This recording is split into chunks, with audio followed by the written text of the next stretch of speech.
Well, ever since the most recent Farmer's Almanac came out, I've been getting asked about the upcoming winter forecast and haven't really had a lot to hang my hat on looking out for the winter. But there's some hints that popped up last week in the terms of the El Nino-La Nina situation. Looks like we are heading into what is called a La Nada winter, meaning we have neither an El Nino or a La Nina. And the El Nino that we did have last winter, it was very weak and threw us for a little bit of a loop when our weather in February started acting very un-El Nino-like. Well, that officially came to an end last month.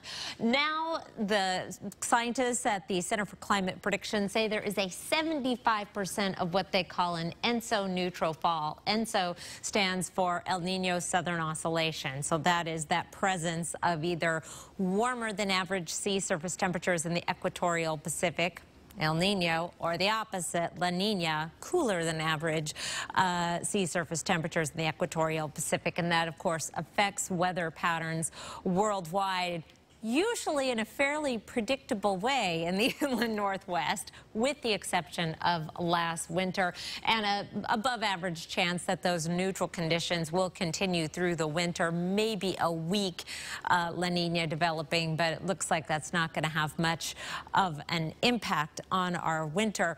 The early forecasts of the upcoming winter from the Climate Prediction Center show a slight trend toward warmer than average conditions, but no indication that we will have below or above average precipitation.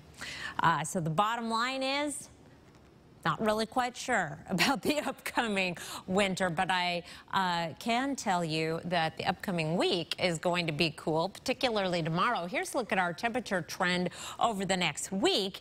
And starting tomorrow, temperatures almost 15 degrees below average at 58. Our average high is in the lower 70s now, but drops very quickly this time of year.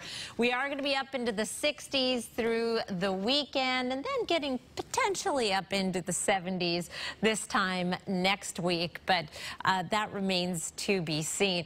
And we also have quite wet weather for the next 40 or 24 hours at least, with an upper level trough over the region. We have the best chance of that wet weather in the higher terrain. Also the possibility of an isolated thunderstorm or two tomorrow afternoon and evening.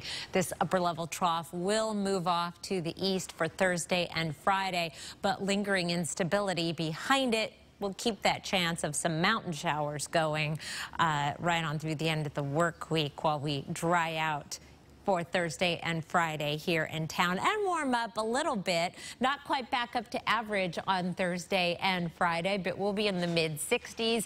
Saturday looks like the better day of the weekend with a chance of showers in the forecast now on Sunday.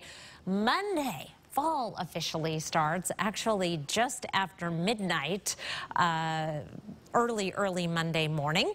And then there's that Tuesday, high temperature of 72 and mostly sunny skies. Overnight lows through the 7-day forecast down in the 40s. Definitely feeling like fall. Keith?